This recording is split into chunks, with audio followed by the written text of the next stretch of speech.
My name is Harry. I'm 65 years old, and 3 months ago, my life got quietly rearranged in a small beige doctor's office. The doctor spoke carefully. Stage 3 colon cancer, treatment plans, statistics, probabilities.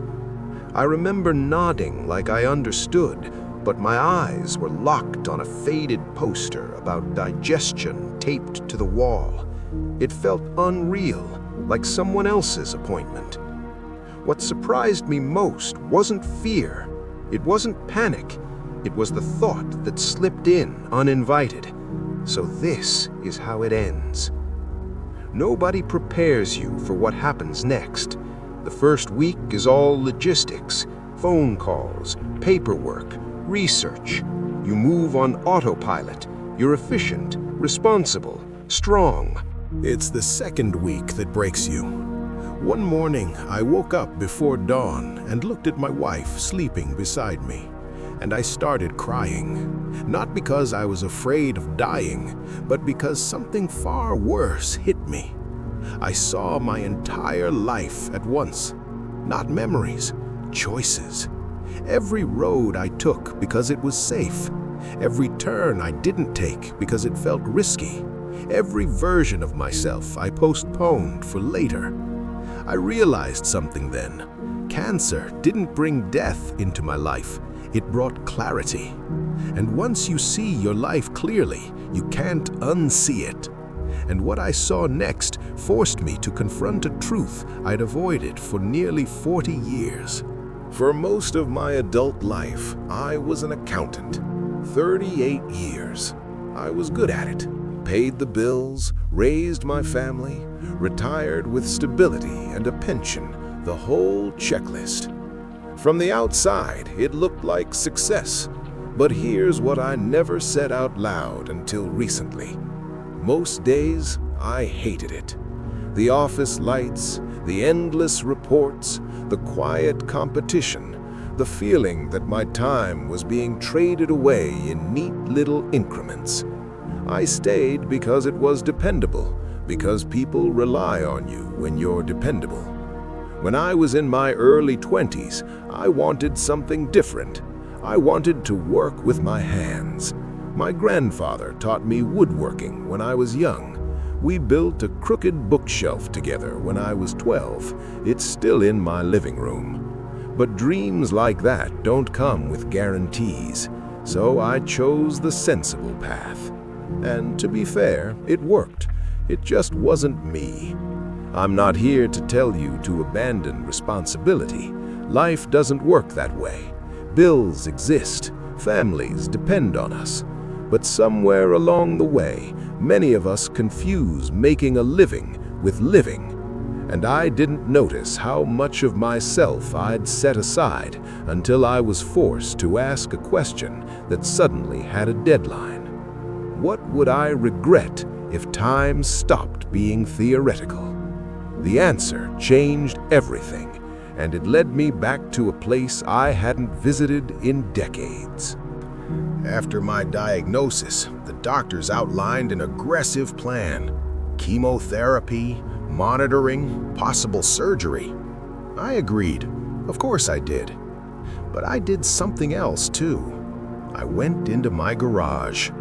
I cleared out 20 years of forgotten boxes, broken tools, and things I'd been meaning to deal with someday. I set up a small workshop. Nothing fancy, just honest space. When my wife saw it, she thought I'd lost perspective.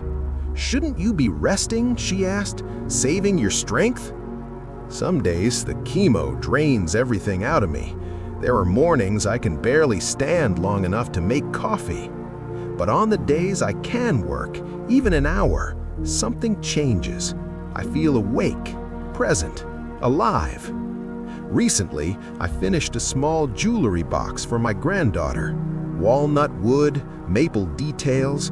My hands shake more than they used to, and it's far from perfect, but it exists.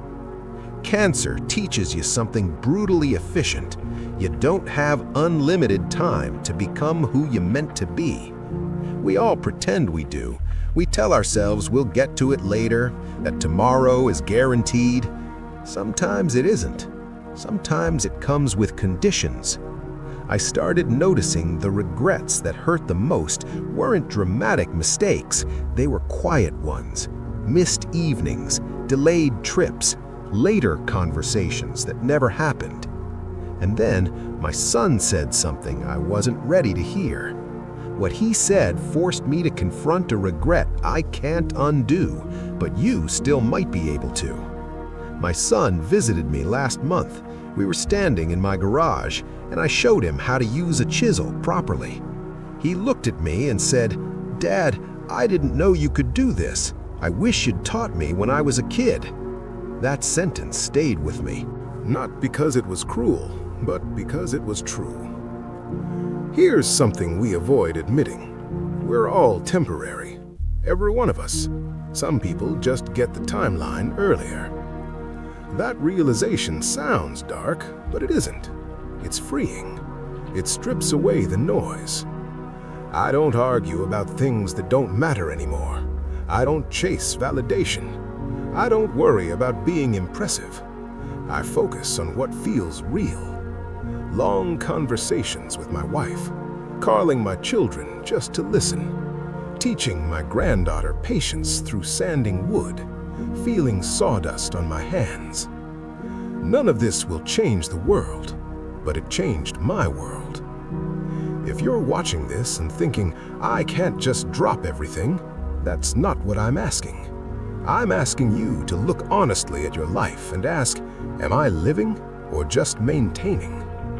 Don't wait for illness or crisis to give you permission. You don't need it. I don't know how much time I have left, 5 years, 1 year, 6 months. But I know this, I'm showing up now. If you're still here, still breathing, still reading this, then so can you. And the only real question left is this: what are you going to stop putting off, starting today?